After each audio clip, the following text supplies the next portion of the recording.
Hi, how are you? Part two. Sorry the way that ended, but I'll finish it. My name is Amina. This is part two, so you'll be real confused if you didn't see part one. But those people are going to say, the question was, how does a person know that they are not a part of Christendom? And there are people who will say, I chanted them down and in the name of Jesus. And he told me basically, if you are obedient, and sometimes, a lot of times, if you are a light bearer, if you are a person who breaks up darkness, God is using you to initiate enlightenment. And that's not always an easy thing to do. I purposely disabled these comments so that you can have a conversation with Father about the things that I am about to tell you. I told you a couple of things, and I'm hoping you pray. I'm hoping you pray. Have the conversation with him about these things that he wants me to talk to you about. But that is how you will know that if you are a part of Christendom.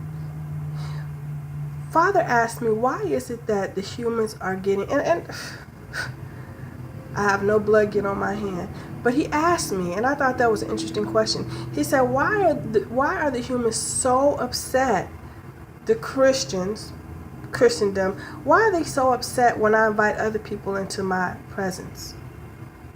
Why would they be so upset if a person says, hey, you know what? All glory to God because he talked to me too. It's true that I wear a veil. It's true that I wear a stud or a marking on my forehead. It's true that I do particular things. But why would I be upset if God's breath is upon that person? Must righteousness look like me? He asked me. One time Baba told me, he wanted me to go talk to this lady, and I was like, oh man, I don't want to talk to this lady. I mean, I wasn't saying that, but of course he knows me through and through. And he was reading me, and I was basically complaining. And I went and talked to the lady begrudgingly, and the lady blessed me. This woman, she was heavy with spirit. She was heavy with God's spirit. And he said, do you see, Amina? He said, do you understand all that is righteous and all that is pure does not need to look like you, sound like you, or walk like you. The one common denominator that a person who is loving God will have is that they will be obedient, and it will be all about glorifying God. Today when I was walking, I went somewhere, and I'm trying to keep an eye on time. But today when I was walking, I went somewhere, and it was interesting to me because Baba told me, he said, Amina, if people were in love with me as much as they are of their own opinions of who they think I am, or or of how they think I feel about them, we will have no struggles in our worship. He said, but so many people feel that what they believe is right and is correct and is acceptable, and it's not. It's not. That's what he told me. That's what he told me. I want to urge you, like even today, I was told, cover your head. Cover your head, I don't know if you can see it, but I wear these as prayer studs. Someone asked me, why do you wear those things on your forehead? That wasn't my idea. It wasn't like I'm trying to make a fashion statement or start a new trend. God was like, no, I'm putting a mark on your forehead. You are? Yeah. That's going to be another sign of our allegiance, an outward sign of our allegiance that you work for me. That's your uniform. Oh, okay. I understand. There are some people that God told them to shave their heads off. There are some people that God told them, you need to grow dreadlocks. That's going to be a sign of the prophets. Am I saying that everybody that have dreadlocks are prophets? No, didn't say that. I said that he told me that some people, he designated for them to wear their hair a particular way as an outward sign to others that he is their God and that they are spokesmen for him. That is what I said. So I'm not gonna talk too much longer, but that is what I was supposed to talk about. I was supposed to talk about why he told the Muslims that there was no other God beside him. I'm supposed to tell you that Muhammad's first wife, her name is Khadijah, that she is back. I'm supposed to tell you that Jesus, I'm just going to give it to you. But I'm supposed to tell you that Jesus and Mary Magdalene were in fact married. I'm also supposed to tell you that he is going to have the earth shake and quake and vomit out an image of what Adam and Eve looked like, what their daughters' names were. 3 boys, 2 girls. That's what he told me. 3 boys, 2 girls. God knows all this. Everything that is a mystery, he reveals it when he feels like it. And all we have to do, and it's a big all, is we have to pray about everything. Don't let prayer be, don't let it be something that intimidates you. This is why you can see a baby that doesn't have any exposure to new things. When that baby sees someone new, he cries, new things terrify him. Because there has been no tolerance built up for new things. When you go to church, your pastor should be telling you, pray about everything I said. Now just imagine if pastors say that, or your spiritual leaders say, pray about everything I said. You see, righteousness recognizes righteousness. Righteousness recognizes righteousness. I had a dream once, and once again, it was more than a dream. Dreams, when God pulls you into the spirit realm, are called the royal realm. That's when it's more than a dream. And a lot of people are having a part of that fulfillment when God said in the book of the Christians, in the final part of the days, that he will pour dreams into them. Okay? I had a dream, and it was a green hillside, and it was people that were laying out. It was beautiful. It was like this, the hill, but it wasn't slanted too much, but it was like just a little bit of a bump. But every few feet, there was a dead body, but each covering of the body would have like a floral sheet on it. Then maybe 10 steps after that, you see another body, but they were staggered. And I thought to myself, why are those people laying out there like that? And I was riding by in the car, and I said, why are those people laying out there like that? It's too cold. I don't know why I thought it would be too cold. Then they started moving. They started moving around. And I said, those people are alive. They're not dead. Those people are alive. When I woke up, I confirmed it with someone, and I prayed about it. And Father told me he was showing me the second resurrection. That's beautiful. That's beautiful. The second resurrection. It's so many things. Now, even with the rapture, Father told me the people that are going to be in the rapture. Now, that's why I had to disable these thoughts. Because the rapture, I don't know if you knew this, but I prayed about this and I spoke on it in a couple of videos before, but I got more understanding. And he said that the rapture actually is going to happen, but where those people are going to be raptured is in New Jerusalem on earth in Africa with Barack Obama, those who think he is the Antichrist. That's what Father told me. Pray about that. May he judge me for saying this in front of you. New things, huh? There will be a rapture. There will be a rapture.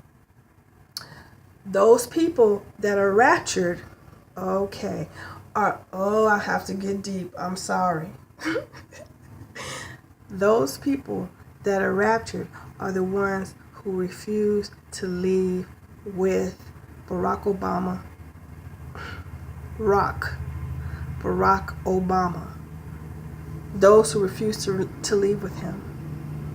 A lot of people are going to leave with him back to Kenya to reestablish a Surfa also known as Africa, spelled backwards. And it will start in Kenya, in the Rift Valley, Ethiopia area, where the garden was. Not in Iran. Sorry to tell you guys that. Not in Mesopotamia, not in ancient Mesopotamia, but in modern day Abyssinia, also known as Ethiopia, in modern day Kenya. That's what he told me. That is what he told me. What are you going to do about that information? Just dismiss it? When time and reality test the situation, test the statement, test the prophecy, test the proclamation, when it establishes what it is, I pray that you are on the right side of that establishment. Here's what Father told me about the rapture. When Barack Obama, when he takes people out of Babylon and anybody else, he's going to put out a call. Barack Obama is Jesus. Oh my God, there it is. This generation is doing the same thing the other generation did in calling him the Antichrist and a blasphemer. And Jesus is right in front of you, purposely stumbling you. If God has told you he is the Antichrist, it's a reason, because you refuse to acknowledge who he is. So now he leaves you in your stupidity and your stubbornness the same way that Jesus did when he was on earth the first time. He left the Pharisees in their stupidity. He left the Sadducees, and he left the zealots. All of those people were Jews. Some people were those who had converted to Judaism, but they refused to accept the Messiah for the way that he was, the way that he came to them. The zealots especially, were expecting Jesus to come to them as a mighty warrior, but he was coming as a prince. He was coming in a spiritual nature. The opportunity or the appointed time for him to be the king, the warrior, the one who stamps out wickedness had not come yet. That time had come in 2008 AD. In the flesh. You understand? This is a heavy one. I hope y'all sitting down. Barack Obama is Jesus. I had to even wait till I was out of the country to upload this video. That's a shame.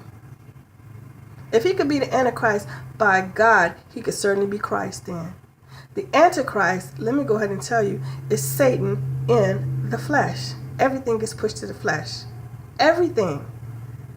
Jesus gets pushed to the flesh. God gets pushed to the flesh. The Almighty, I mean. Y'all should really watch that movie, The Shack, or read that book and pray about it. Everything gets pushed to the flesh. That's why the mighty angel in Revelation says, get out of her. Get out of her, my people, if you do not want to share with her in her sins. Leave her. And so people who are fleshy will be thinking that they are leaving something for nothing, but in fact they will be leaving nothing for something. Those who are faithful and who go out with the Lamb, where he relocates his flock, oh my God, this is intense. It ain't that many, but those who go with him and allow themselves to be relocated in a surfa, now these people will help build the New Jerusalem. They will be at Mount Zion. Mount Zion is Kilimanjaro, the New Jerusalem. I saw it one day looking in the sun. Yeah, a shiny city, more than the sun.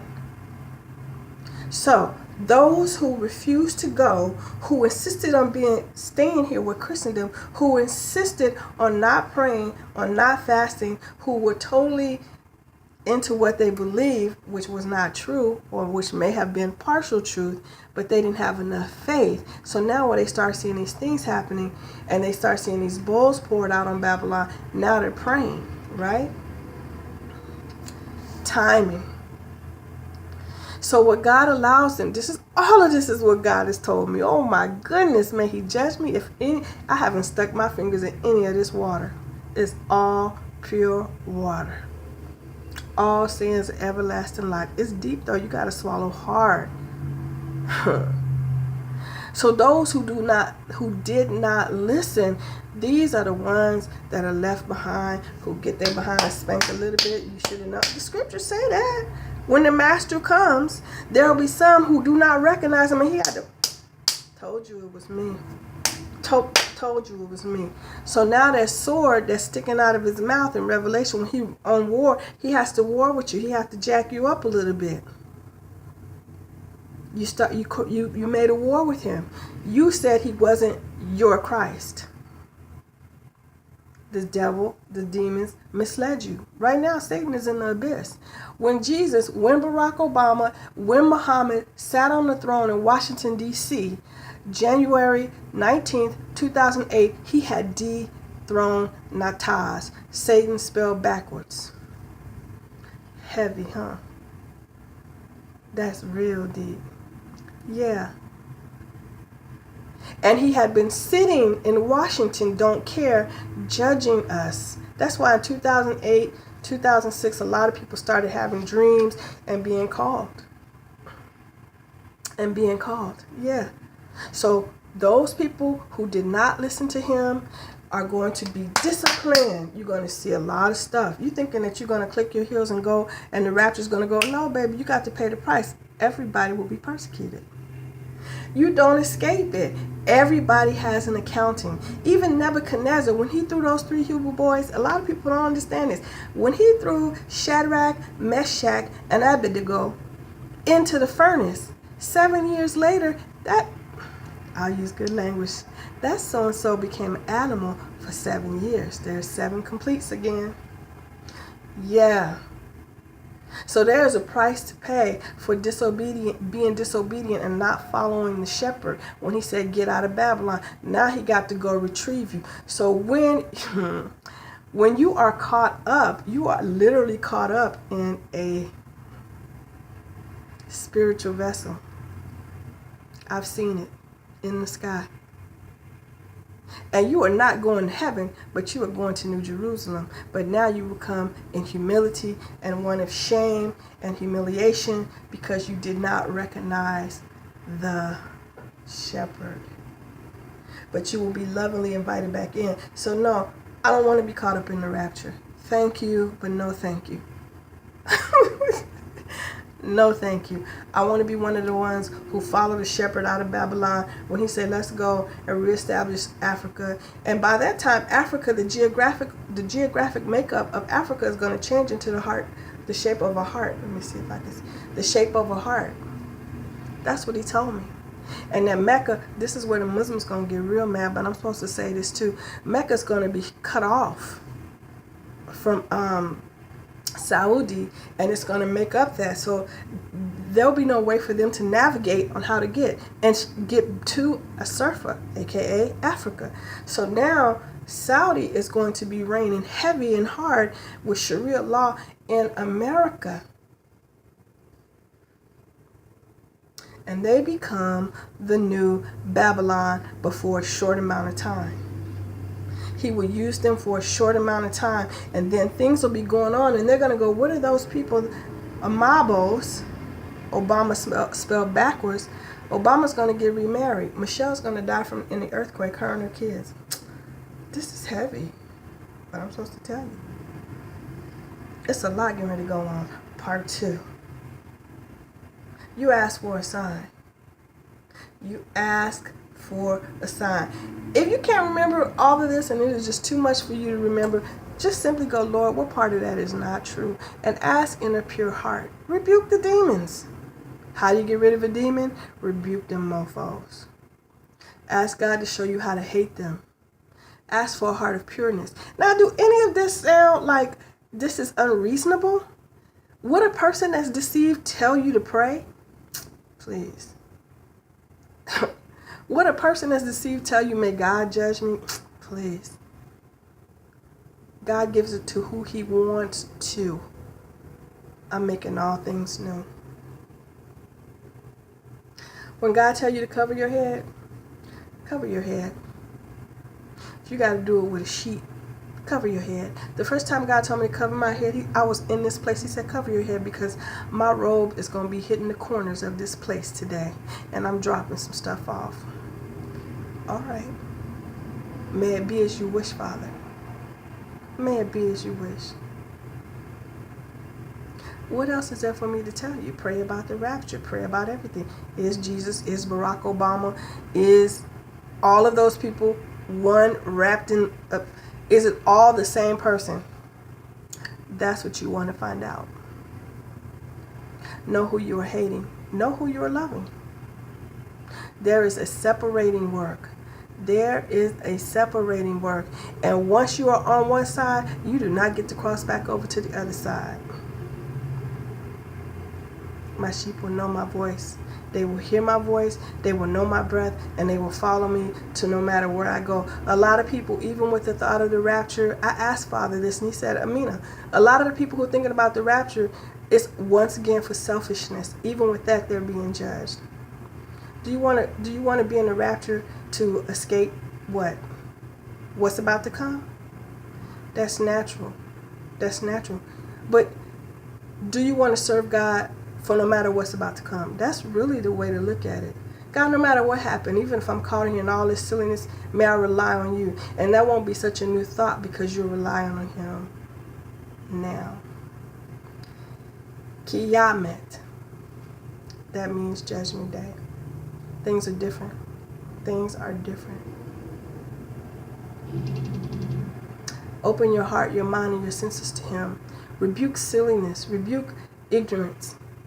Because now the time is coming real soon where the prophets, he's going to have them close their mouths. And you're going to go to the person and go, well, now tell me again about so-and-so. I want to know about that. Because I'm not really sure about what. Tell me again. Tell me again. And there's people that ask me that now. And I'm like, and I don't know exactly the whole story of what's going on. The Father said, don't say anything. Their consequences are doing all the talking. And their fruitage is what they're eating. What you plant is what you eat. Oh, I pray that you are planting prayer. I pray that you are planting humility. I pray that you are planting love and faith and hope, and that you are planting spiritual seeds, because now we are being harvested. May God get the glory. May God get the glory. May we not roam about, like Bob Marley said, in the abundance of water, the fool is thirsty. Don't be a fool. But pray, okay? All right. That's all I can think about. This was part 2. Keep it real. By the time you see this video, I'm going to be in Africa. But I'll be praying for you, the righteous and the holy ones especially. All right. God bless. Take care.